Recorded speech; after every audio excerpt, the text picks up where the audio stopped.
Buenas tardes, hermanos y amigos. La Iglesia Bautista Príncipe de Paz les da la más cordial bienvenida a su estudio bíblico y servicio de adoración de este domingo 27 de septiembre del 2020. Vamos a orar a nuestro Dios. Padre nuestro que estás en los cielos, Señor, te damos gracias. Te damos gracias porque nos permites estar nuevamente aquí en este día para aprender más acerca de tu palabra, Señor. Bendice a nuestro hermano que guíe los estudios bíblicos y, Señor, bendice a todo el equipo que le apoya, Padre. Está con nosotros y, Señor, síguenos bendiciendo. En el nombre de Cristo Jesús. Amén.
En el siglo XVIII no hubo una evangelización importante por parte de las iglesias protestantes en el mundo. Salvo las misiones entre los indios de Estados Unidos, no se tuvieron grandes trabajos misioneros. Parecía que el cristianismo era solo para el hombre blanco, pero en el siglo XIX se tuvo un gran fervor evangelístico, de manera que el cristianismo invadió todos los continentes. Varios factores influyeron para que el siglo XIX fuera el gran siglo en las misiones mundiales. El racionalismo es complementado en gran parte por una nueva era de romanticismo, donde se exaltan las emociones y la imaginación. Se pasa de la teoría a la práctica. Las iglesias cristianas entran en estrecho contacto con obreros voluntarios y las religiones no cristianas entran en un periodo de decadencia. El catolicismo también entra en decadencia en varias partes del mundo. En América Latina se empieza a ver al catolicismo romano como el último baluarte de un régimen anticuado y opresor. Hasta el siglo XVIII se pensaba que la religión debía ser establecida mediante la ley y tener la aprobación del Estado. Pero en el siglo XIX se adopta la idea de que cada individuo es responsable de su propia situación espiritual y tiene la responsabilidad de llevar el mensaje del Evangelio a otros. El Estado ya no tiene la responsabilidad de la propagación de la fe cristiana. La Iglesia y el Estado se separan y cada uno cumple su función de manera independiente entre sí. La evangelización es responsabilidad de la Iglesia y sus líderes. Esta verdad fue la que impulsó el movimiento de Guillermo Carey en Inglaterra y Samuel Mills en Estados Unidos. Se necesitaba un medio para llevar a cabo la obra de evangelizar todo el mundo. Este vehículo fueron las sociedades misioneras. Estas sociedades permitieron que una gran cantidad de laicos se involucraran en la evangelización. La primera de estas sociedades fue la Sociedad Misionera Bautista, fundada en 1792, seguida por la Sociedad Misionera de Londres en 1795 y la Sociedad Misionera de la Iglesia en 1799. En Holanda se funda la Sociedad Misionera Holandesa en 1797 y la Misión Basel en 1815. La Junta Norteamericana de Comisionados para las Misiones en el extranjero en Estados Unidos se funda en 1810 y la Junta Misionera Bautista Norteamericana en 1814. El colonialismo y el imperialismo fueron factores importantes con un gran impacto en las misiones. Las grandes compañías del este de la India, aunque sin saberlo, prepararon el camino a los misioneros, al hacer que los viajes a los países de Oriente y la residencia en ellos fuera más prácticos y seguro. Al principio, los misioneros se beneficiaron con las ventajas que las colonias les otorgaban, pero para 1900, la mayoría de los misioneros trabajaban en territorios no gobernados por sus países de origen. A pesar de la relación entre los misioneros y los promotores del imperialismo, los dos grupos estaban frecuentemente enfrentados. Los misioneros predicaban en contra de la clase de vida que llevaban los comerciantes y colonos. Los esfuerzos de los misioneros protestantes abrieron el camino para el establecimiento por todo el mundo de gobiernos democráticos, de escuelas, de hospitales, de universidades y de las bases políticas para las naciones nuevas. Los misioneros permitieron y estimularon la alfabetización y la liberación de la esclavitud y la superstición. En la India existían las religiones más complejas del mundo: el hinduismo, el budismo, el islamismo, el sikhismo y el jainismo. Pero el cristianismo tenía algo nuevo que ofrecerle a la gente de Asia Central. Además de la salvación gratuita y la vida eterna, ofrecía la liberación de las cadenas del antiguo sistema de castas y del proceso sin fin de la reencarnación que la tenía esclavizada. El cristianismo ofrecía salvación gratuita, vida eterna y liberación de cadenas sociales que esclavizaban a la gente. Además, llegaba hasta los intocables y les daba esperanza para la vida presente. El cristianismo demandaba el sacrificio de los jóvenes para enfrentar los peligros del meridiano tropical del Asia Central, para que con un amor abnegado contribuyesen a elevar la condición de la gente. Los primeros misioneros en la India tuvieron que enfrentar la crueldad del clima y las fiebres tropicales. Tuvieron que pagar precios elevados por llevar el Evangelio. Pero la obra misionera no es para enanos espirituales, y ellos no esperaban un clima ideal ni una población que los recibiera bien. Lo que menos esperaban era una intensa oposición de sus propios compatriotas, como la Compañía del Este de la India, quienes estorbaron todos los intentos de la propagación del Evangelio. Aunque hubo misioneros que fueron a la India en el siglo XVIII, fue Guillermo Carey el gran pionero de las misiones en la India. Guillermo Carey fue un zapatero inglés pobre, de una gran consagración a Dios. Nace el 17 de agosto de 1761 en Poulsbury, Inglaterra. Su padre era un tejedor que trabajaba en una habitación de su casa.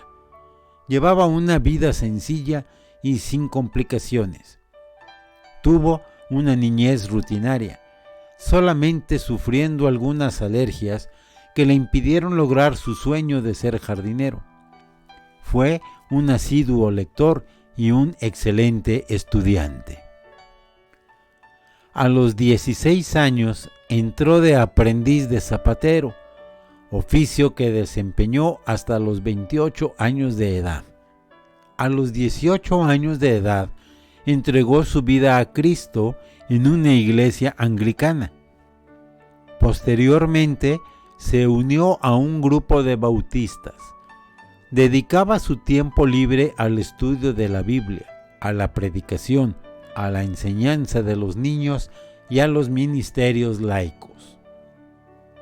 En 1781, antes de cumplir los 21 años, se casó con la cuñada de su maestro, de nombre Dorothea Plackett, 5 años mayor que él, y que al igual que muchas mujeres de esa época, era analfabeta.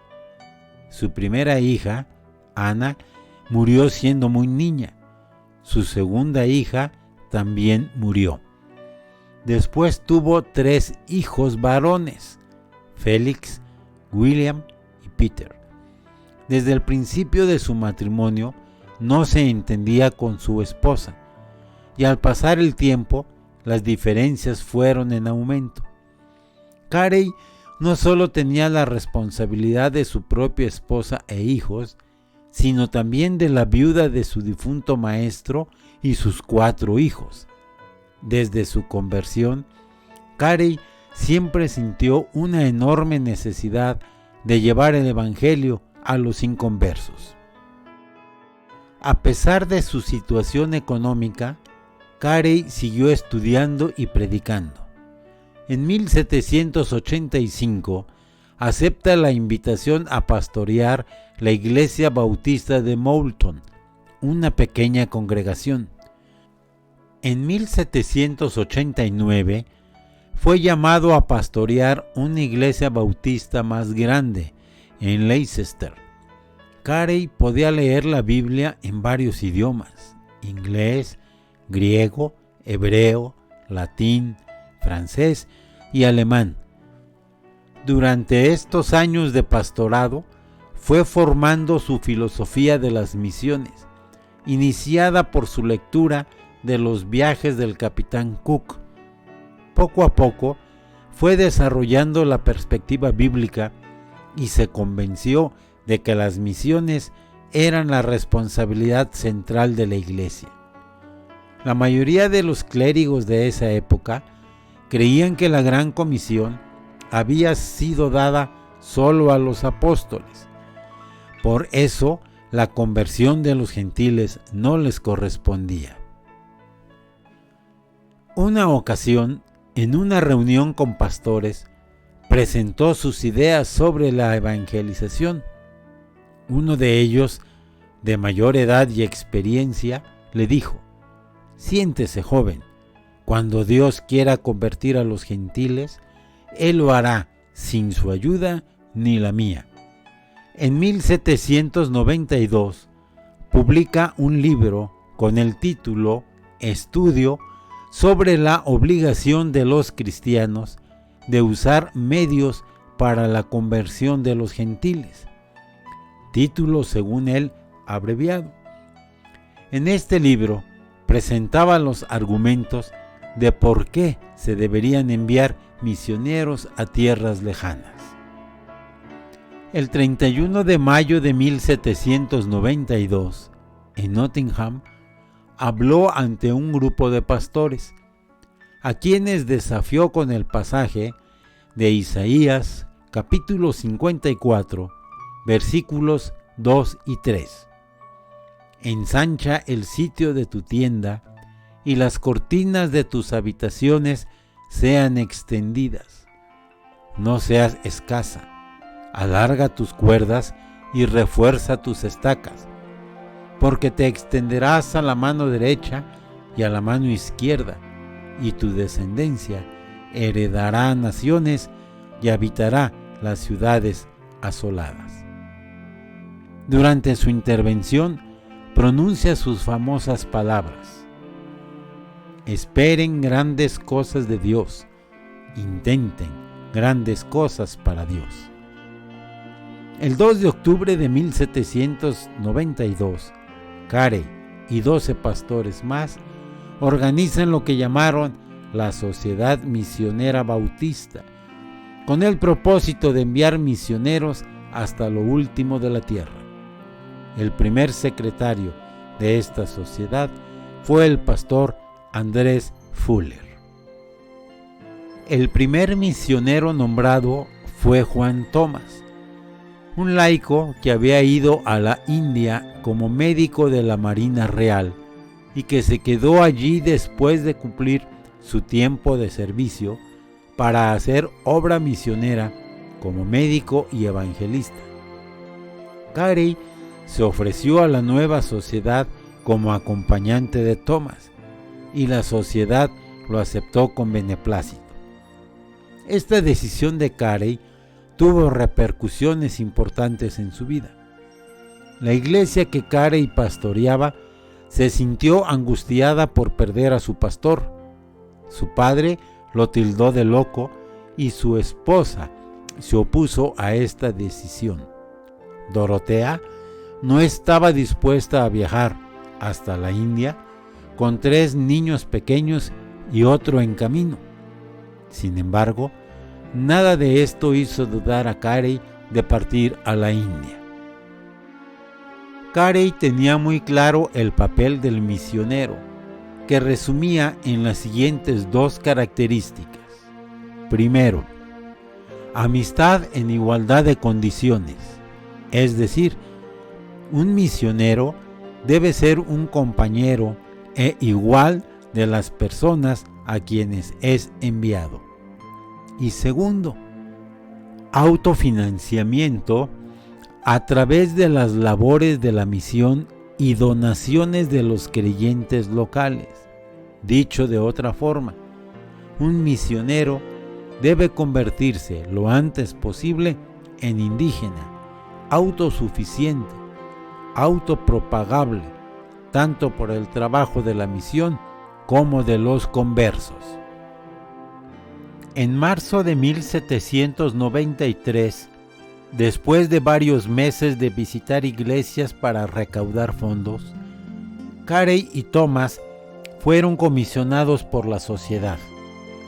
Junto con su hijo Félix de 8 años de edad y la esposa y la hija de Thomas, tomaron un barco en el río Támesis con la intención de ir a la India, pero solo llegaron a Portsmouth, Inglaterra, donde los problemas económicos les impidieron seguir adelante. La demora causó una gran desilusión en los misioneros, pero produjo un tremendo cambio en Dorotea, que tenía 3 semanas de haber dado a luz. Aunque de mala gana, ella y sus hijos decidieron unirse a Carey con la condición de que su hermana menor, Kitty, la acompañara. Reunir fondos para el equipo misionero fue difícil, pero al fin, el 13 de junio de 1793, abordaron un barco danés y salieron rumbo a la India. Después de un viaje peligroso, tras 5 meses, el 11 de noviembre de 1793 llegaron a salvo a Calcuta. El ambiente que encontraron no era favorable para los misioneros. La Compañía del Este no los apoyaba. Por temor a la deportación, en febrero de 1794, Carey se mudó con su familia a la selva de Sundarbans, una zona llena de pantanos plagados de malaria.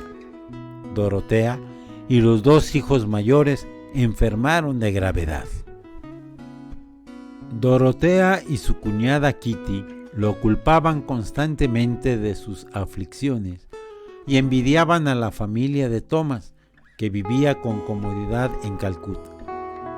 Por algunas semanas, su situación mejoró por la bondad del señor Short, funcionario de la Compañía del Este, que los recibió en su casa. Pronto, Carey se traslada a la ciudad de Malda, unos 480 kilómetros al norte de Calcuta, donde consigue trabajo como capataz en una fábrica de índigo. Esto le permite aprender el idioma y hacer obra personal, pero sus problemas familiares continuaban. Su cuñada se quedó atrás porque se casó con el señor Short. La estabilidad mental de su esposa empeoraba, y la muerte de su hijo Pedrito en 1794, un niño de 5 años, a causa de la malaria, la hace perder por completo sus facultades mentales. A pesar de la difícil situación familiar, Carey no olvidó el propósito que lo llevó a la India. Pasaba varias horas al día traduciendo la Biblia, predicando y estableciendo escuelas. Para finales de 1795 ya había una iglesia bautista en Malda, con 4 miembros, todos ingleses. Sin embargo, a los cultos asistían muchos bengalíes, por lo que Carey decía que el nombre de Jesucristo ya no era desconocido en ese lugar. Después de 7 años de trabajo en Bengala, Carey no había obtenido la conversión de ningún hindú, pero en 1797, Carey ya había traducido al bengalí el Nuevo Testamento. Por el momento, dejaremos a Guillermo Carey viviendo en Malda, pastoreando una pequeña iglesia bautista, con grandes problemas familiares, una esposa que había perdido sus facultades mentales y haber sufrido la muerte de su pequeño hijo Pedrito, de 5 años de edad, sin haber obtenido ningún convertido, pero con un gran entusiasmo por seguir predicando la palabra. La siguiente semana veremos qué pasó con nuestro hermano Guillermo Carey y por qué se le llama el padre de las misiones modernas. Espero que el estudio de estas vidas nos animen a sentir el deseo de llevar el Evangelio a los que no conocen al Señor Jesucristo como su Salvador. Dios les bendiga.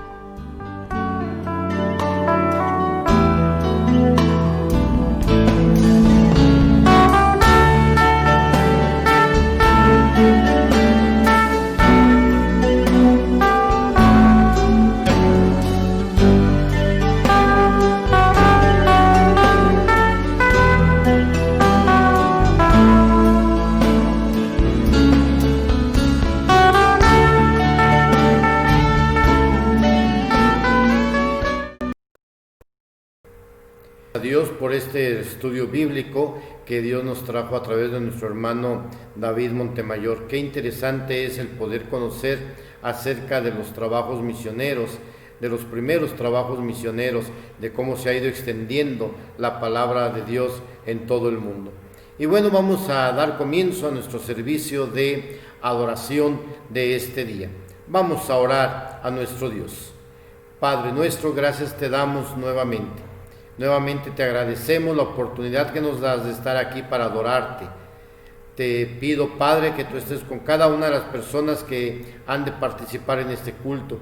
Bendice al grupo de alabanza, bendice a nuestro pastor, bendice a todos los que estamos participando, Señor, y también bendice, Padre, a todos los que están en estos momentos viendo y escuchando este servicio de adoración a ti, Señor. Para ti es la gloria y la honra, ahora y siempre, en el nombre de Cristo Jesús. Amén.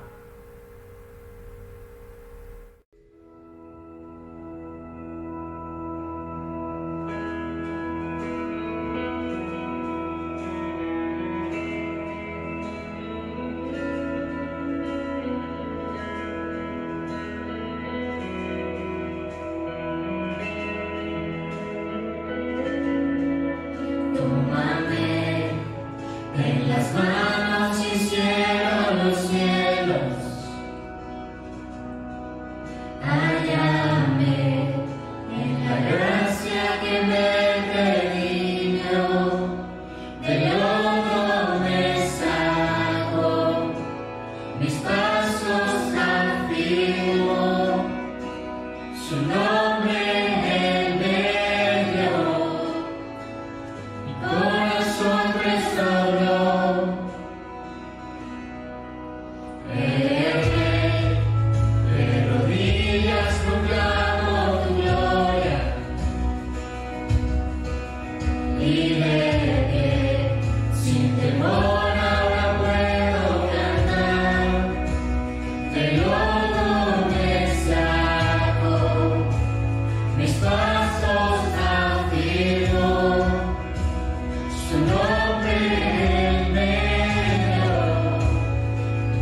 Go.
te necesito, me rindo a ti. Tuyo soy, mi alma te adora hasta el fin.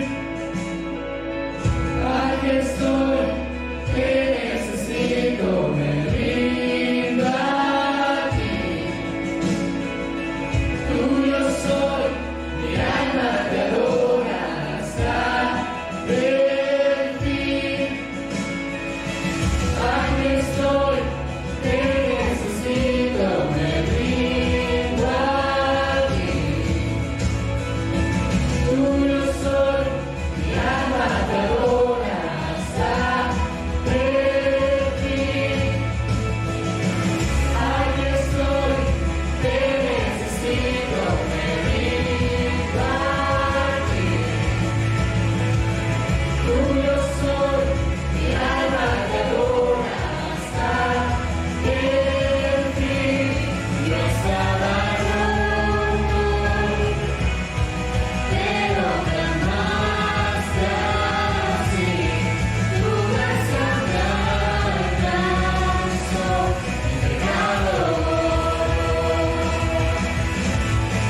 fui perdonado, mi libertad compró, la muerte venció, mi pecado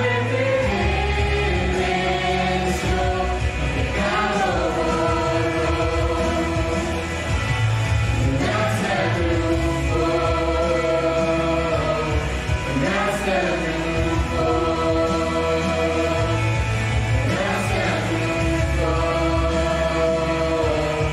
gracia triunfó. Perdonado, mi libertad compró, la muerte venció, mi pecado borró,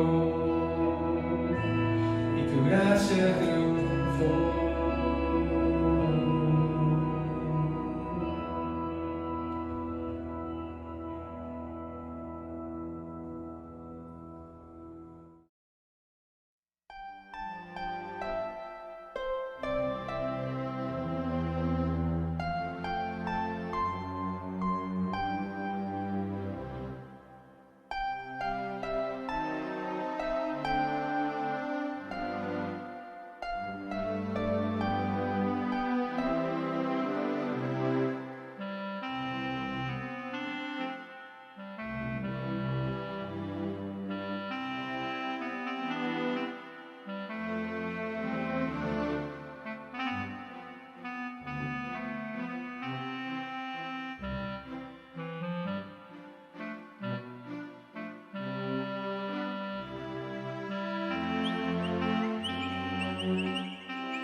Muy buen día, queridos hermanos y amigos que están atentos a nuestro servicio de adoración y a nuestra escuela dominical de este domingo.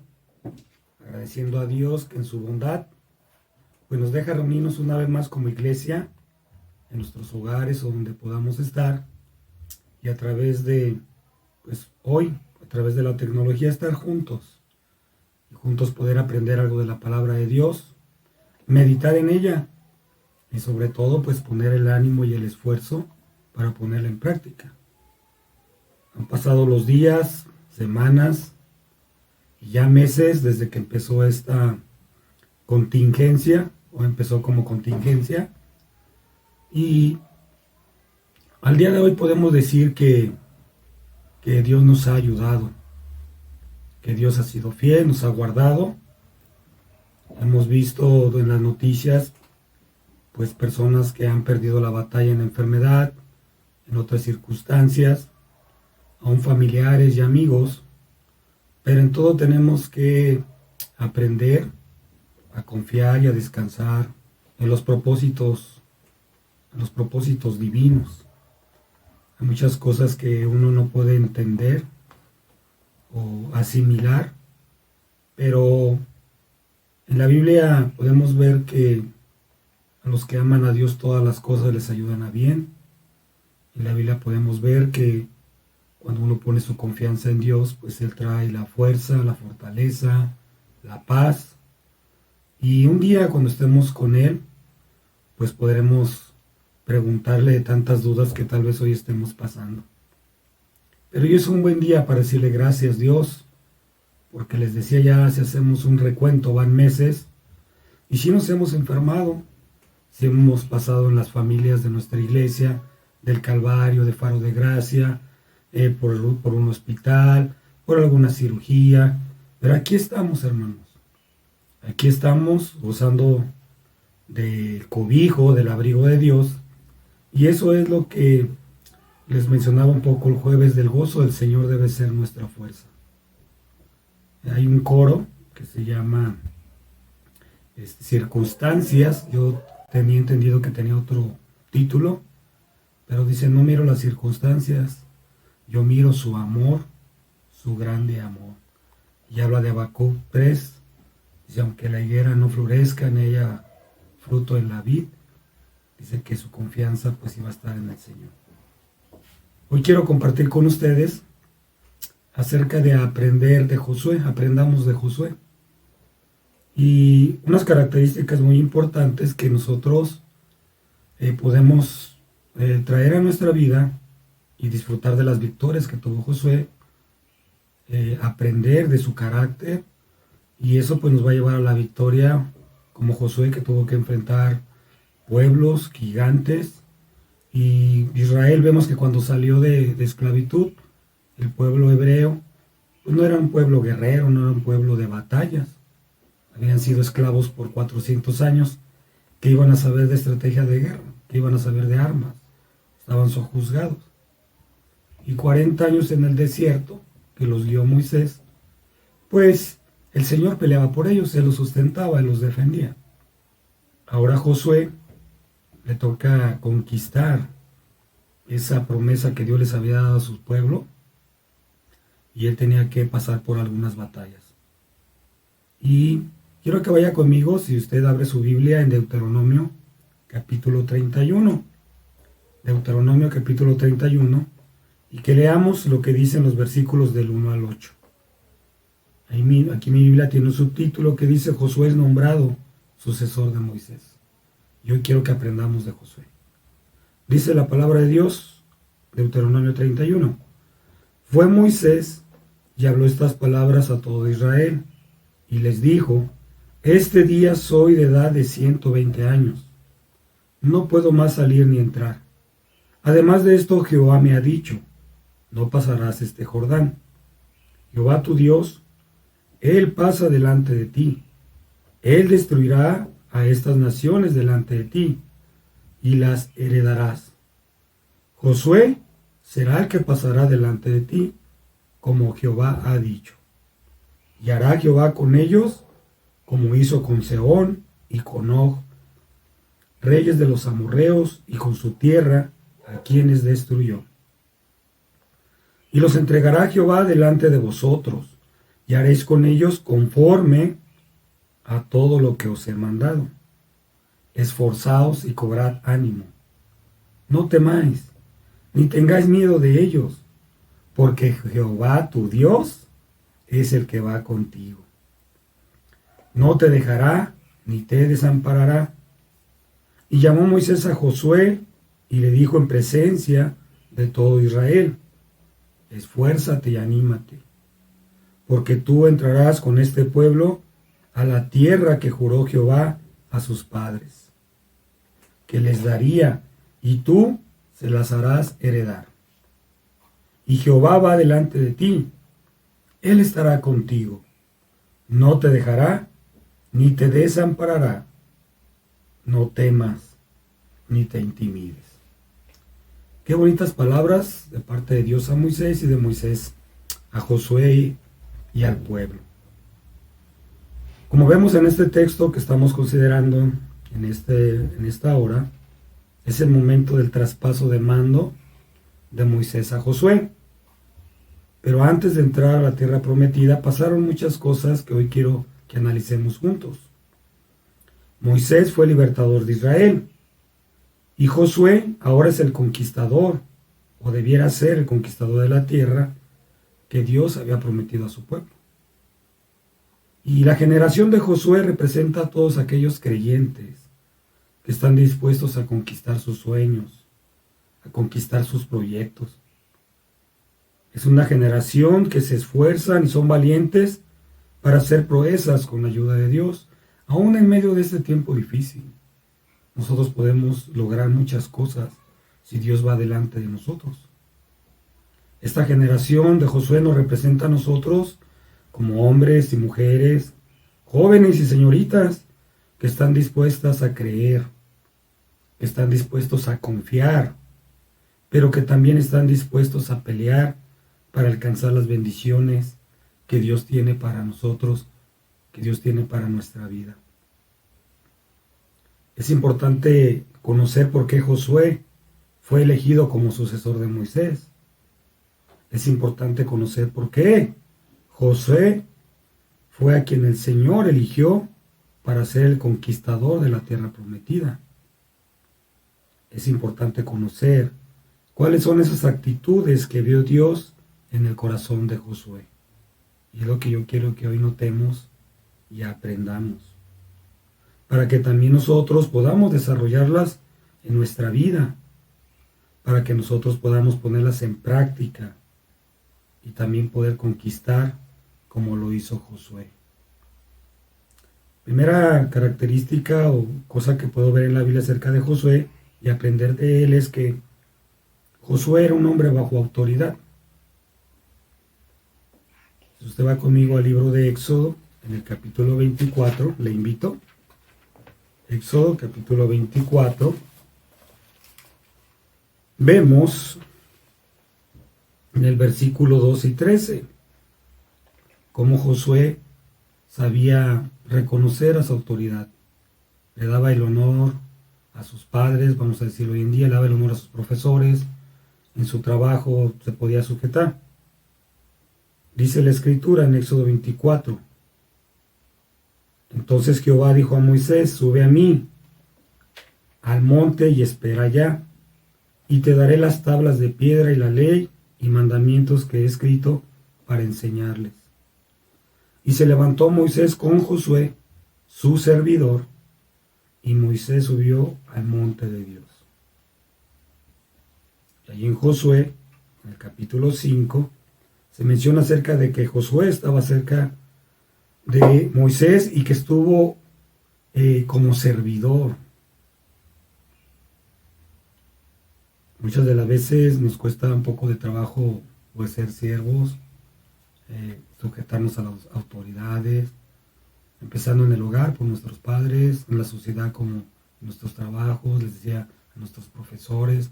En la iglesia hay una exhortación en la Biblia, dice que sujetaos a vuestros pastores. Y me llama mucho la atención acerca de Josué y su actitud antes de llegar a ser el general o estar al frente del pueblo de Israel, cómo él estuvo como siervo, tenía su corazón para servir, para obedecer. Ahí en Josué capítulo 5 se menciona esta característica. Dice, estando Josué cerca de Jericó, alzó sus ojos y vio un varón que estaba delante, el cual tenía una espada desenvainada. Y Josué, yendo hacia él, le dijo, ¿eres de los nuestros o de nuestros enemigos? Él respondió, no, mas como príncipe del ejército de Jehová he venido ahora. Entonces Josué, postrándose sobre su rostro en tierra, le adoró y le dijo, ¿qué dice mi señor a su siervo? Aunque él ya podría decir, yo soy el general, ahora yo estoy al mando de la batalla, dice, me postro, tú eres el Señor, tú guías, y dice aquí, ¿qué dice mi Señor a su siervo? Aprendamos de Josué. Si algo debemos comprender es que Dios no bendice a rebeldes que no quieren estar bajo ninguna autoridad. Antes de ser ese gran líder de Israel, José fue siervo de Moisés durante 40 años. Y antes de entrar a conquistar la tierra prometida, el Señor le recordó a Josué que él seguía bajo su autoridad, que él tenía que depender de Dios y de nadie más. Nosotros tenemos que aprender a depender de Dios, someternos a su voluntad, y eso es lo que a algunos, espero que no a muchos, les cuesta algo de trabajo. Muchas de las veces hay ratos o momentos que no queremos dejarnos conquistar en la voluntad del Señor. Nosotros queremos seguir haciendo nuestra voluntad. Si queremos hacer realidad nuestros sueños y proyectos, tenemos que preguntarnos si son las metas y proyectos que Dios tiene para nosotros. Y no decir yo soy el general de mi vida, yo gobierno mi vida. Dios nos enseña a estar bajo autoridad con nuestros padres, con nuestros pastores, con nuestros maestros, en nuestros trabajos. Posiblemente las cosas que estamos viviendo es porque Dios nos está enseñando a depender de Él, a reconocer que estamos bajo su autoridad y no Él bajo la nuestra, ni que Dios se ajuste a nuestra voluntad. Josué tenía corazón de siervo. Ahí mismo, aquí en Éxodo 24, otra característica para aprender de Josué es que era un hombre paciente. Pacientes de esperar, y a veces como creyentes y como cristianos, yo he notado en algunas familias que les cuesta trabajo esperar. Josué era un hombre paciente. Ahí en Éxodo 24, versículos 13 en adelante, si usted quiere abrir su Biblia, Éxodo 24, 13, en adelante dice la Escritura, y se levantó Moisés con Josué, su servidor, una vez más. Y Moisés subió al monte de Dios, y entró Moisés en medio de la nube, y subió al monte. Y estuvo Moisés en el monte 40 días y 40 noches. Moisés subió con Josué, su servidor, al monte Sinaí, para recibir de Dios los mandamientos. Pero Dios solo a Moisés le permitió subir a su presencia. Y estuvo en el monte 40 días y 40 noches. ¿Qué tuvo que hacer Josué? ¿O qué hizo Josué en ese tiempo que Moisés sube a la cumbre? Yo creo que Josué tuvo que esperar al pie del monte Sinaí hasta que Moisés regresara. Josué tuvo que tener paciencia para esperar hasta que llegara el día que Moisés bajara del monte de hablar con Dios y recibir las instrucciones. Ustedes saben la historia si leen la Escritura. Tanto que Josué fue paciente, Aarón y otros se desesperaron, hicieron un becerro de oro porque creyeron que Moisés ya no regresaría y buscaron otra dirección humana, material y muy triste. Y también hubo un costo y un pago, usted sabe la Escritura. Gracias a Dios que nosotros hoy vemos un Josué paciente, que es lo que yo quiero que guardemos en nuestro corazón. Que supo esperar, que bajara su siervo y en el tiempo de Dios. La misma Escritura nos dice que el pueblo y Aarón, cuando vieron que Moisés no bajaba, hicieron un becerro y lo adoraron, cambiando la gloria de Dios por algo que no vale la pena. Pero el énfasis es aquí. Josué seguía al pie del monte esperando a Moisés con paciencia. La generación de Josué son personas que han aprendido a esperar en Dios. Que nosotros seamos de esa generación. Que no hacen locuras cuando las cosas no salen como ellos esperan. O en el tiempo que ellos quieren. Sino que han aprendido a esperar en el tiempo perfecto de Dios. Espero que nosotros seamos de esa generación, queridos hermanos. Yo sé que no es fácil esperar un cambio, no es fácil esperar una respuesta, y más cuando se trate de algo económico, de la salud, de un empleo, pero vemos que cuando uno se desespera, y en la Biblia hay grandes ejemplos, cuando uno espera el tiempo de Dios, las cosas no resultan bien. que aprendamos a ser pacientes. El mismo salmista, en el Salmo 41, dice: pacientemente esperé a Jehová, y se inclinó a mí, y oyó mi clamor. El salmista dijo: pues en tanto que las cosas cambien, o mejoren, o hay algún cambio, voy a esperar a Jehová, dice, y él se inclinó ahí a mí, y oyó mi clamor. Seamos pacientes. Otra característica que yo quiero mencionar en este día, hermanos, que aprendamos de Josué, es que era un hombre de fe. Y ahí es donde nosotros, hermanos, tenemos que descansar y apoyar nuestra vida, apoyar nuestra familia, apoyar nuestra iglesia. Allí en el libro de Números hace referencia a este Josué, Números 13, 27 al 29, y también en el capítulo 14 del 6 a 9. Dice la Biblia: y Josué, hijo de Nun, y Caleb, que eran los que habían reconocido la tierra, rompieron sus vestidos y hablaron a toda la congregación de los hijos de Israel, diciendo: la tierra por donde pasamos para reconocerla es tierra en gran manera buena. Ya lo había dicho Dios, era algo real. Si Jehová se agradare de nosotros, Él nos llevará a esta tierra y nos la entregará. Usted está hablando por fe. Solamente la habían visto, habían ido como espías a reconocerla. Pero Él ya está dando un paso de fe. Él dice aquí: nos la entregará. Tierra que fluye leche y miel. Por tanto, no seáis rebeldes contra Jehová, ni temáis al pueblo de esta tierra, porque nosotros los comeremos como pan. Habían enviado 2 espías, usted sabe la historia ahí en Números. 10 dijeron: son gigantes, nosotros somos pequeños, no vamos a poder. Josué era un hombre de fe, y aquí lo dice la escritura que él está hablando, y dice: nosotros los comeremos como pan.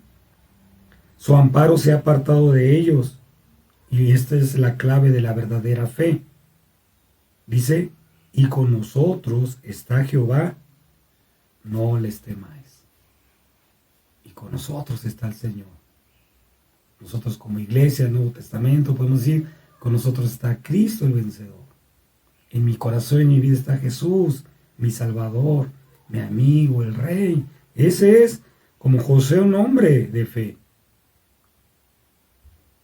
Les decía, Josué era uno de los 2 espías que fueron enviados a reconocer la tierra prometida. 10 pusieron sus ojos en los gigantes, en los obstáculos, en las ciudades amuralladas, en los ejércitos. Y aún ellos se expresan, fíjense, se apartaron de la fe que tenían entre ellos a Jehová de los ejércitos y llegaron a exclamar: somos como langostas, algo pequeño. Josué y Caleb, aunque vieron lo mismo materialmente, pero ellos en su fe confiaban que su Dios, que es mi Dios, el Dios de la Biblia, espero que también el suyo, amigo y hermano, era más y sigue siendo más grande y más fuerte que cualquier enemigo. Eso tenemos que aprender de Josué.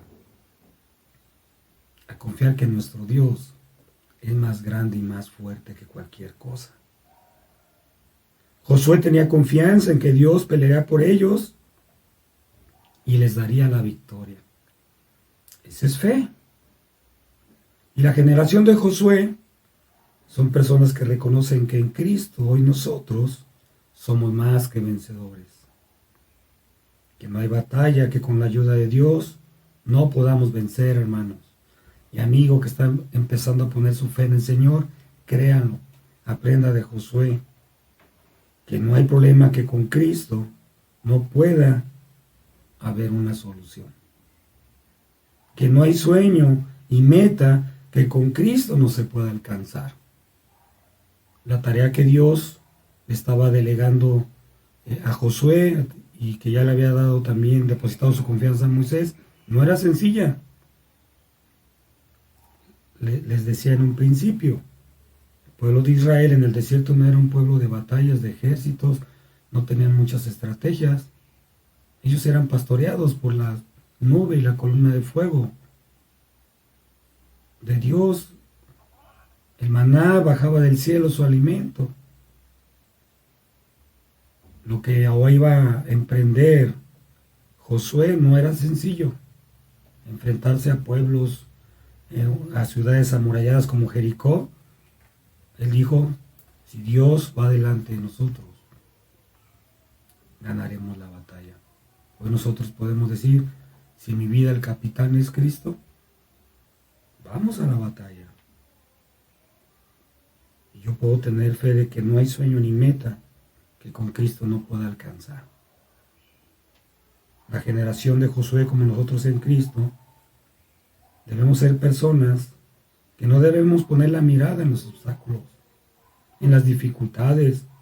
Yo sé que son reales y difíciles, estamos viviendo, hemos sentido la tristeza de hermanos en la fe, de amigos cercanos, pues que tuvieron que partir. Y mucha gente en el mundo por esto que estamos pasando. Pero nosotros estamos aprendiendo que poner nuestra mirada en Dios, poner nuestra mirada en su poder, poner la mirada de Dios en su misericordia con nosotros, nos va a llenar de fe para seguir adelante.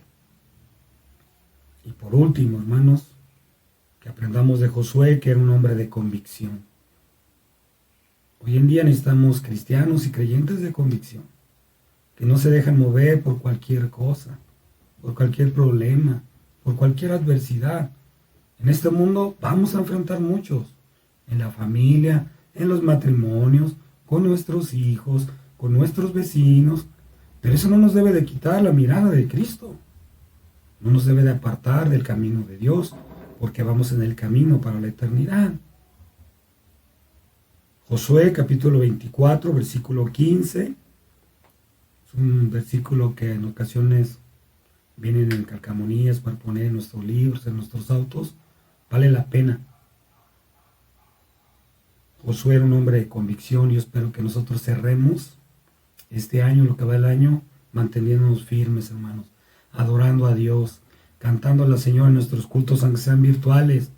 Ahí está el Señor en medio de nosotros, guiándonos en las enseñanzas de la escuela dominical, que hemos aprendido de misioneros, que hemos aprendido de tantas cosas, que es parte de nuestra vida cristiana, es parte de nuestra fe.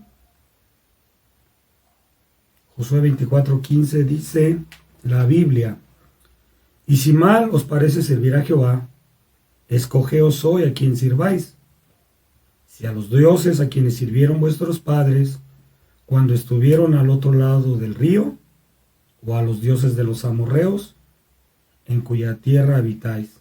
Ya se les estaban pegando ciertas costumbres, pero Josué marca la diferencia, y ahí lo dice en el versículo 15, pero yo y mi casa serviremos a Jehová. No hay como que no esté bien acomodado la escritura cuando él dice, Josué se pone primero yo. Él está hablando de que yo soy el primero en mi corazón, que quiere inculcarle a mi familia que yo quiero seguir al Señor. Hubiera dicho mi familia y yo, mis amigos y yo, mis padres y yo. Pero no, él se pone en primera persona y dice, yo y mi casa serviremos a Jehová. Josué era un hombre de convicción. Josué era un hombre que nos está hoy enseñando que él no quería volver atrás y sobre todo que no le quería dar la espalda a Dios. Aunque los demás ya lo querían hacer y algunos ya lo estaban haciendo. Les decía en medio del desierto, cuando hicieron un becerro de oro, le estaban dando la espalda a Dios. Josué tenía convicción y por eso él podía decir, yo y mi casa serviremos a Jehová. Que esa sea nuestra generación, hermanos, aprender de Josué. Que esa sea nuestra decisión voluntaria y personal. Que nosotros seamos de esa generación de Josué como cristianos que no vuelven atrás por nada. Que hemos aprendido a poner nuestros ojos en Jesús. Y que vamos a poner en nuestro corazón el seguir adelante a pesar de todas las cosas que se puedan presentar. Les decía en un inicio del servicio y del estudio, lo que empezó esta contingencia con unos días, quédate en casa, hicieron semanas, hizo una cuarentena, ahora ya van meses, ya como van las cosas, pues no hay para cuando se pare de una manera clara. ¿Qué tenemos que hacer? Aprender de Josué, ser pacientes, tener una fe bien centrada en el Señor y no retroceder, hermanos, aunque a veces tengamos que pasar momentos, días, ¿verdad? Tristes, amargos, pero en Cristo hay victoria. Ese es el mensaje del día de hoy, queridos hermanos, amigos, que aprendamos de Josué. El Señor les bendiga, el Señor les guarde, y si Dios nos presta vida, conforme a su misericordia, nos vemos el próximo jueves de oración a las 7 de la noche. Hasta pronto.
Gracias a Dios por este hermoso mensaje que nos trajo a través de nuestro hermano Pastor Daniel Hurtado Villaseñor.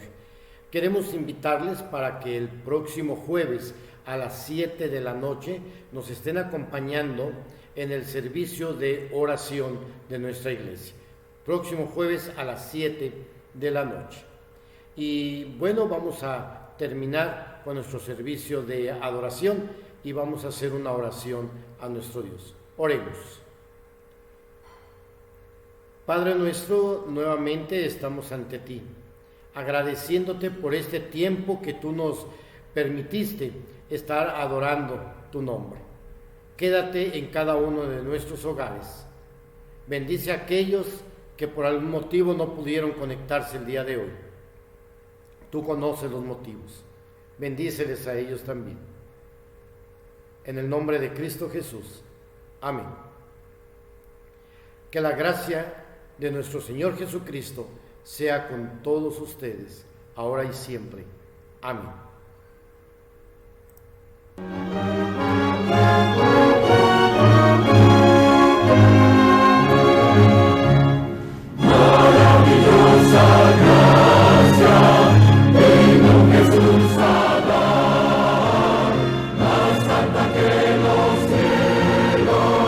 Más honda que la mar, más grande que